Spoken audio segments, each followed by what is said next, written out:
Naam, bwana, Young Africans kwa mara nyingine tena jana walikuwa uwanjani dhidi ya Fountain Gate, mchezo wa ligi kuu ya NBC, na walifanikiwa kupata ushindi wa magoli 2-0. Huu ni mwendelezo mzuri wa kocha wao mpya Pedro Gonçalves, ambaye mpaka sasa tunapozungumza katika michezo 5 ya kimashindano, mechi za ligi kuu ya NBC 3 alizocheza zote amepata ushindi wa 100%. Ameruhusu goli moja tu, lakini katika michuano ya kimataifa kwa maana ya ligi ya mabingwa Afrika bado hajaruhusu goli, lakini ana alama 4 kwa maana ya mechi 2 alizocheza.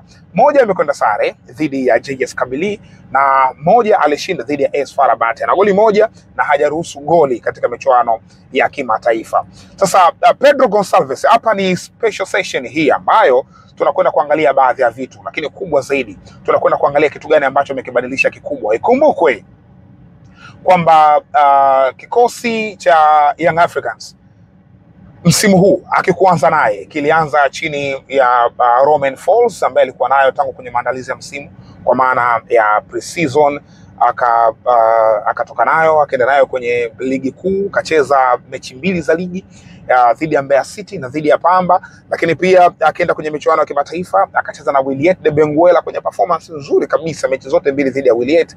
Lakini mechi ambayo ilikwenda kuharibu kila kitu ilikuwa ni dhidi ya Silver Strikers, ile mechi ambayo ilichezwa Bingu Mutharika kule Malawi Lilongwe. Ndio mechi ambayo iliharibu kibarua cha kocha Romain Folz.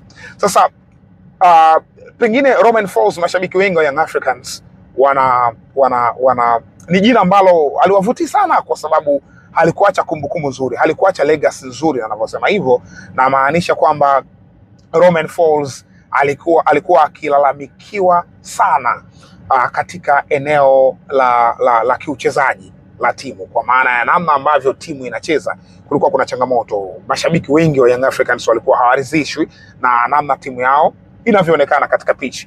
Lakini upande mwingine ilikuwa ni selection. Kuna baadhi ya wachezaji namna ambavyo walikuwa anateua kikosi chake, ilikuwa kama kuna baadhi ya mashabiki hawaridhishwi pia na kile ambacho wanakiona katika pitch kwa maana ya selection ya wachezaji. Sasa hapa moja kwa moja Young Africans kwa maana ya uongozi wao, baada ya kumfuta kazi Romain Folz, walimchukua Patrick Mabedi. Of course tayari alishakuwepo, aliingia katikati kuelekea mechi ya dhidi ya Silver Strikers, lakini Patrick Mabedi angeweza kuachiwa kuwa kama kocha mkuu kutokana na wasifu wake, ila Yanga wakasema hapana.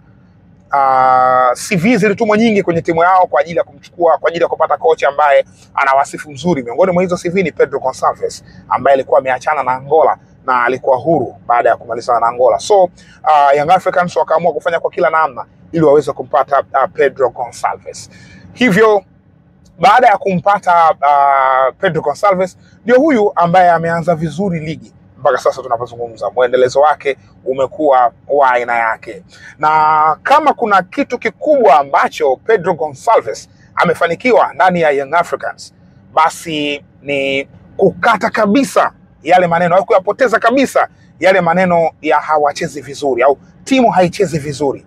Iko ni kitu ambacho amekitoa, hakipo ndani ya Young Africans. Young Africans imebadilika, na mimi binafsi mara kadhaa tu nimekuwa nikisema katika session mbalimbali kwamba najua uwezo wa Pedro Gonçalves, najua daraja lake kwa sababu nimekuwa nikifuatilia ligi ya Angola na huyu Pedro namfahamu muda mrefu, kwa najua daraja lake. Niliwahi kusema mara nyingi tu kwamba Pedro ni zaidi ya hapa tunapomuona, ni kocha ambaye ana daraja kubwa la ubora.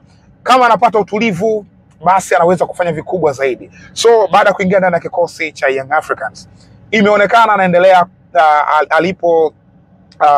alipoachia Romain Folz, yeye kaja kupokea na kabadilisha baada ya vitu.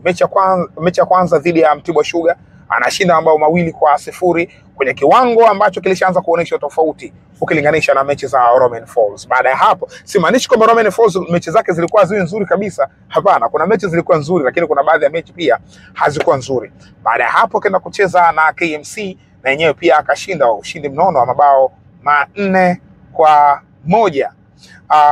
Baada ya hapo akaenda kwenye michuano ya kimataifa. Huko sasa Young Africans ni eneo ambalo wanalidai sana timu yao, kwa maana ya wanataka kuona na wao wanasimika ule ubora wao, kwa sababu Young Africans katika michuano ya kimataifa graph ilikuwa kama na drop kutoka katika fainali ya kombe la shirikisho kuangukia katika robo finali ya ligi ya mabingwa Afrika, kuangukia kuishia group stage. Ukiangalia graph ni kama inashuka. Kwa hiyo alikuwa anahofia msimu huu mara baada ya kufungwa dhidi ya Silver Strikers katika mechi ya kwanza, walikuwa wanaona kabisa kama kuna viashiria vya wao kushindwa kwenda group stage, manake grafu itakuwa imeshuka zaidi, na wao hawahitaji hilo. Katika ligi ya ndani hawana shida Young Africans na kufanya vizuri, wana imani na timu yao na timu yao imekuwa ikifanya vizuri, lakini shida ilikuwa katika anga la kimataifa. Je, watafanyaje kusimika ule ubora wao? Yani wao kama watani zao tu. Simba kwenye michuano ya kimataifa wamesimika daraja lao la ubora, wana consistency ya kufanya vizuri kufika katika hatua zaidi ya group stage kwa miaka mingi.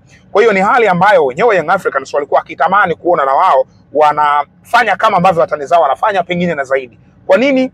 Kwa sababu wana wasiwasi na timu yao kwenye michuano ya kimataifa, grafu yake inaonekana haiendi vizuri. Sasa wishes zao ambazo walikuwa nazo kwa maana ya kufanya vizuri kwenye michuano ya kimataifa, Pedro Gonçalves ni kama amekuja na kupiga blue tick, kwamba Pedro amekuja katika kundi gumu ambalo lilikuwa alifikiriki kwamba wangeweza kufanya vizuri. Tayari mechi mbili za kwanza wamesha kusanya alama nne ambazo ni maximum point tuseme kwa nature hili kundi lilivyo.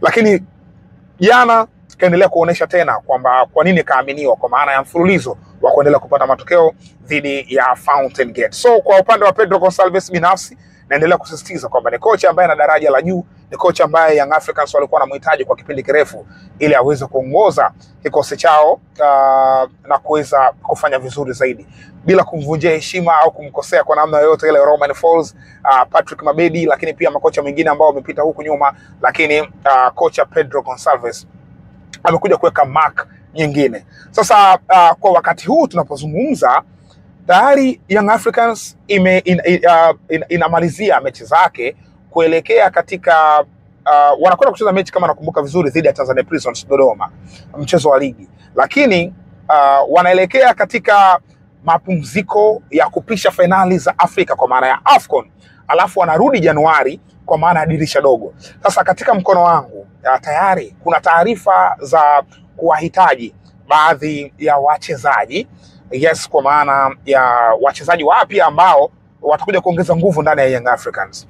Kikosi tumekiona, ni kikosi ambacho mashabiki wenyewe wanakifurahia kukiona, kwa maana ya wachezaji wao wengi ambao walikuwa wanatamani kuwaona wanawaona kwenye kikosi na timu inafanya vizuri.